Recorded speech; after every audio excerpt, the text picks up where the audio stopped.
All right, welcome to The Explainer. Today, we're diving deep into the mind of the incredible mentalist Oz Pearlman. We're going to try and deconstruct just how he pulls off these feats that, honestly, seem completely impossible. You know, let's just start with this. This is a quote from Shawn Ryan, a former Navy SEAL, and it's a moment of just pure, unfiltered shock. When you hear something like that, you have to ask one simple question. How on earth is any of this possible? So get this. After a 2-hour-long interview, Oz has the host open a sealed note, a note that he put on the table before the interview even started. And, unbelievably, that note correctly predicted a song, specific lyrics from that song, and even a family member's name that the host just thought of, right there on the spot. I mean, come on. So, how did he do it? Well, here's what's so fascinating. It's not just one trick. It's not some hidden secret you can learn in a book. The real answer is a whole lifetime of experiences, of skills that he has built up over years and years that all just come together in these incredible moments. Okay, so to really get it, we've got to go way back. We have to look at how his mind was built, because from the very beginning, it was just wired differently.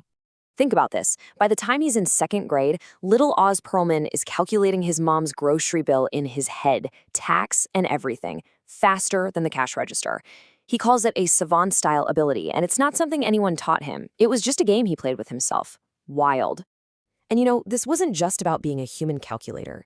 It was about training his brain to see patterns everywhere, to process info at lightning speed, and to basically game out every possible outcome of a situation.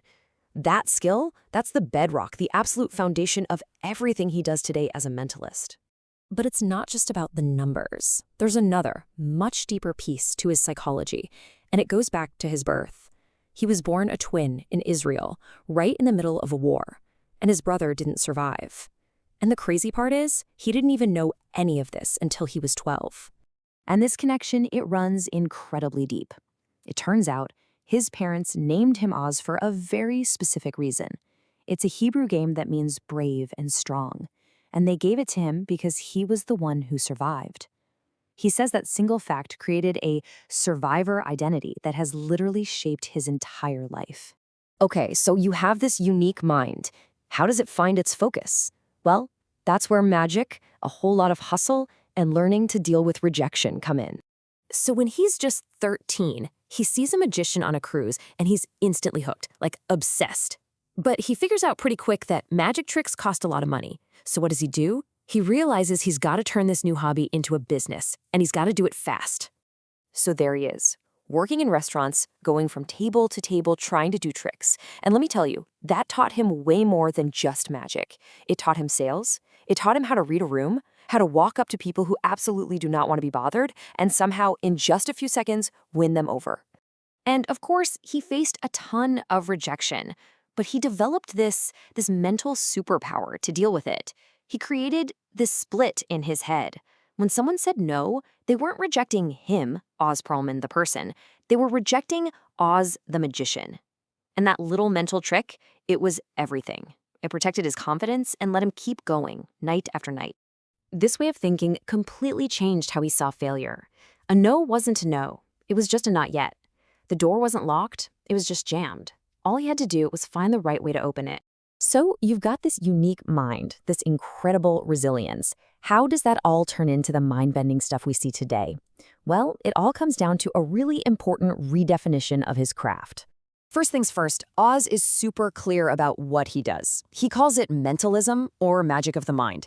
He's the first person to tell you he is not psychic, he is not supernatural. He says, look, this is a skill. It's learnable, it's repeatable, and it's built on a foundation of magic, psychology, and misdirection. And this is where things get really smart. He had a huge realization. His job wasn't just to be amazing, it was to be memorable. See, anyone can guess your card was the 2 of diamonds. That's amazing, sure. But what if he makes you realize the 2 of diamonds reminds you of playing cards with your grandfather who's passed away? Now that's memorable. And that right there is the core of his whole philosophy. An amazing moment impresses you for a minute, but a memorable moment that connects with you on an emotional level. It becomes your story, one that you'll tell people for the rest of your life. All right, let's bring it all together. The savant mind, the survivor story, the hustle, the art of being memorable, all these threads combine to show us that the real secret, well, it isn't a trick at all. One of the things that truly separates him from everyone else is his enormous appetite for risk. I mean, most performers perfect one routine for years. Oz? He'll create brand new, completely untested material and perform it for the first time live on national television. We're talking Jimmy Fallon, Howard Stern. The pressure is insane. So when you really break it down, the secret isn't one thing. It's this incredible cocktail of everything he is. You've got the savant's focus, the entrepreneur's hustle, a deep psychologist's insight into people, and a performer's insane appetite for risk. That combination, that's the secret. You know, in the end, the story of Oz Pearlman really isn't just about magic tricks. It's a lesson, a masterclass, really, in how the right mindset and just sheer perseverance can turn something that seems totally impossible into reality. And it kind of makes you wonder, right? What jammed door in your life is just waiting for you to find a way to open it?